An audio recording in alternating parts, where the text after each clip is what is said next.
Welcome to my channel. আমার চ্যানেলে আপনাদের স্বাগতম। আজকে আমি শোলা কচুর রেসিপি নিয়ে আপনাদের সামনে আসছি। এই রান্নাটা করার জন্য এখানে আমি একটা শোলা কচু নিয়েছি। এখন আমি এই কচুটা ডুমো করে কেটে ছুলে নেব।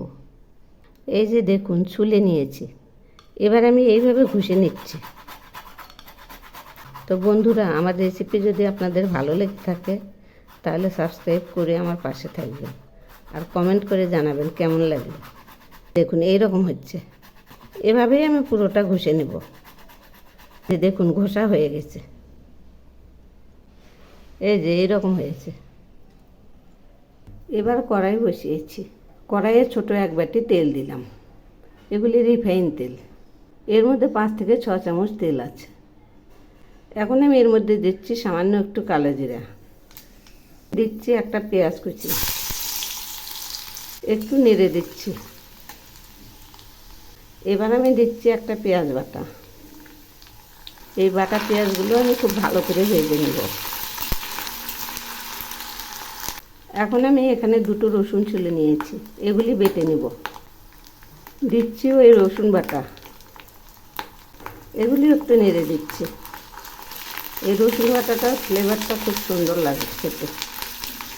এই রসুন বাটাটাও ভালো করে ভেজে নেব। এগুলি আরেকটু ভাজা হবে। এবার আমি দিচ্ছি কুড়ে নেওয়া কচুগুলো।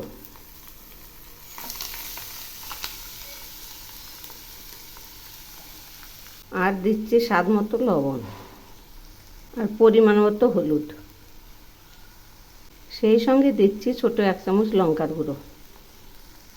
এখন আমি এগুলি নেড়ে দিচ্ছি।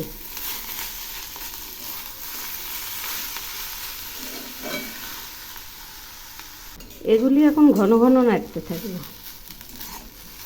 আর একটু ভাজা হবে।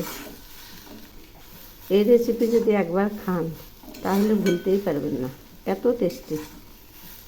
এগুলি প্রায় হয়ে আসছে, আর একটু হবে। এখন আমি এর মধ্যে দিচ্ছি 1/2 চামচ চিনি। চিনিটা ইচ্ছা করলে নাও দিতে পারেন। যারা একটু মিষ্টি মিষ্টি পছন্দ করে তাদের জন্য এই চিনিটা। অনেকেই ঝাল পছন্দ করে।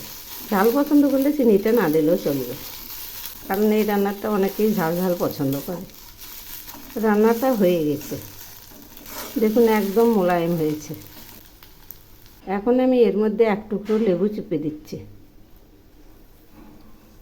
এগুলি ঝাল ঝাল মিষ্টি মিষ্টি একটু টক টক এরকম হলে খুব টেস্ট লাগে। এগুলি আবার একটু নেড়ে দিচ্ছি। এখন নেড়ে চেড়ে নামিয়ে নেব। এই যে রান্নাটা নামিয়েছি, দেখুন কি দারুণ হয়েছে। এভাবে একবার বানিয়ে খেয়ে দেখবেন, অপূর্ব স্বাদ। একবার খেলে ভুলতেই পারবেন না, আবার খেতে ইচ্ছা করবে।